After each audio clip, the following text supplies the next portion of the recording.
In this video, we'll show you what you can do if WhatsApp is not sending a verification code on your iPhone. First, open the Setting tab, tap on Wi-Fi and turn off the toggle next to Wi-Fi. Return to previous page and tap on Cellular. Then, enable the toggle next to Cellular Data. Now, tap the Cellular Data options and then enable the toggle next to Data Roaming in the following menu. Reopen WhatsApp after this and then request a verification code again and see if it arrives.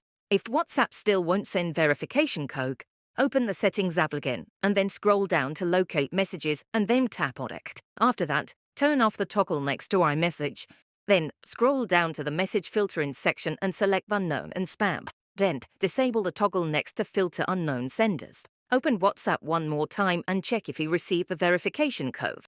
If the issue remains, download a free VPN app on your iPhone. Once downloaded, open the app and tap the Connect button. Then, select Allow and enter your lock screen passcode. Once you see the VPN icon in the control center, return to WhatsApp and request a verification code again. If nothing else works, it's likely that your iPhone isn't receiving a WhatsApp verification code due to issues with your Messages app or some other problem.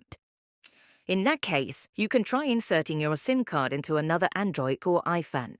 After doing so, request the verification code on your iPhone one more time. Enter the verification code received in the other phone, and you should be able to access WhatsApp again. Let me know in the comments if you have any questions.